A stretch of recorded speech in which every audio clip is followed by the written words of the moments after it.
You open your brokerage app, green numbers. Portfolio up. The S&P 500 is near all-time highs. Your 401 looks better than ever. The headlines are optimistic. The analysts are bullish. And somewhere deep in your gut, something feels off. You can't name it. Can't explain it, but the feeling is there. Here's what you need to understand. That feeling has a history. Every person who lost everything in 1929 felt the same calm before it. Every investor who rode the dot-com bubble to zero felt that same comfort. Every homeowner who watched their net worth evaporate in 2008 felt fine, too. Right up until they didn't. Crashes don't announce themselves. They arrive after a long, seductive period where everything looks completely normal. And right now, in 2026, two of the most historically documented indicators on the planet are flashing red simultaneously, not amber. Red, and almost nobody is paying attention. The ratio that exposed every bubble for 50 years. In 2001, Warren Buffett wrote an article for Fortune magazine. He revealed his single favorite tool for reading whether the market was dangerously overvalued. The formula is brutally simple. Take the total market value of every publicly traded company in America. Divide it by GDP, the total economic output of the entire country. If the ratio is balanced, stocks reflect reality. If stocks are worth far more than the economy can justify, you are in dangerous territory. Buffett wrote, "If this number ever approaches 200%, investors are playing with fire." The history speaks for itself. In 1999 and 2000, the ratio approached 200%. The dot-com bubble burst. The Nasdaq lost 78% of its value. In late 2021, the ratio pushed past 200% again. What followed? The S&P 500 fell over 25% within a year. The pattern has repeated every single time extreme readings like this have appeared. Now, what is this ratio reading today? As of June 2026, depending on which dataset you use, the number sits between 229% and 238%. Multiple sources confirm it. Advisor Perspectives puts it at 229.5%. Guru Focus calculates 237%. CurrentMarketValuation.com reads 219%, still 65% above its historical trend line. Every single reading is at or near an all-time record, not close to the warning zone Buffett described. Shattered through it. He's not talking. He's moving. Here's where it gets specific, because anyone can say the market is overvalued. What matters is what the most patient investor in modern history is doing. With his own money, Berkshire Hathaway, as of Q1 2026, holds $397 billion in cash and short-term treasury bills. That number surpasses the combined cash holdings of Apple, Amazon, Alphabet, and Microsoft combined. And it wasn't built by accident. Between 2022 and early 2026, Berkshire sold a net $172 billion in equities while buying relatively little in return. Apple trimmed by more than two-thirds. Bank of America cut by more than half. Net selling for 13 consecutive quarters. That is 3 years and 1 quarter of steady, deliberate exit. Here is what makes this impossible to ignore. When Buffett stepped down as CEO at the end of 2025, his successor, Greg Abel, did not reverse course. In Q1 2026, Abel's very first quarter in charge, Berkshire sold another $24 billion in stocks against $16 billion in purchases. The cash pile grew again. The strategy didn't change when the man changed, because the strategy is responding to what the numbers say. And the numbers say, this market is historically expensive. One critical note. Buffett has been early before. He was cautious in 1997. The crash came in 2000. Being early and being wrong are not the same thing. The cash position doesn't predict the date. It signals the direction. A ratio that has forecast major downturns for 145 years. Now the second indicator, meet the Shiller-Cape ratio. Developed by Nobel Prize-winning economist Robert Shiller of Yale, CAPE stands for cyclically adjusted price to earnings. Here's the difference between this and a regular P/S ratio. A normal P/ES ratio uses just 1 year of earnings. One good quarter can make a company look cheap when it isn't. The CAPE uses 10 years of inflation-adjusted earnings averaged out. This removes the noise, the temporary boom, the one-off windfall. It tells you the real structural price you are paying for, the market's actual earning power.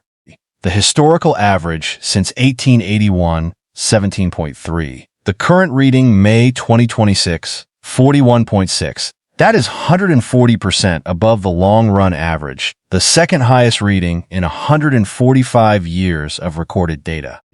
The only time it was higher? December 1999, right before the dot-com crash wiped out half the S&P 500 and nearly 80% of the NASDAQ. To put this in context, the CAPE in 1929, before the Great Crash, was around 32. The CAPE before the 2008 financial crisis, around 27. Both of those moments are remembered as catastrophic. We are currently sitting above both of them now. Does a high CAPE ratio guarantee an immediate crash? No. Shiller himself has said that.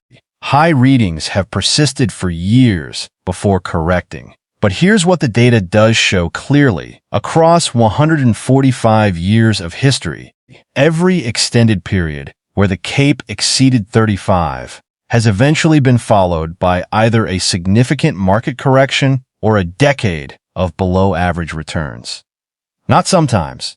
In every documented instance, the question is never if. The question is always when. The most expensive phrase in financial history. Right now, you might be thinking something, but AI is different. The tech revolution justifies higher valuations. Here is what you need to know. That exact phrase has been spoken at every major market peak in recorded history. 1929, the Industrial Revolution has permanently elevated prosperity. 9999, the internet has changed how we value companies forever. 206, real estate always goes up. It's not like stocks. This time is different, is not analysis. It is a cognitive bias with a name. Psychologists call it recency bias, the tendency to assume recent trends will continue indefinitely. Combined with something called narrative fallacy, the human need to explain why everything happening right now makes sense. Your brain constructs a story that justifies the current moment. AI is real. The technology is real. But the price you're paying for it, relative to actual earnings, may not be. The dot-com technology was real too. Amazon existed. Google was coming. The internet was genuinely transformational, and the NASDAQ still lost 78%. Because real technology and rational pricing are two separate questions. By the time you see it, the smart money is already gone. Here is the sequence that has repeated across every major correction. Understanding it changes how you read the news. Stage 1, extreme valuations. Both indicators flash. Academic papers are written. Most people ignore them. We are here. Stage 2, a trigger event, a policy change, a geopolitical shock, a major corporate failure. Something cracks confidence in a market already stretched beyond fundamentals.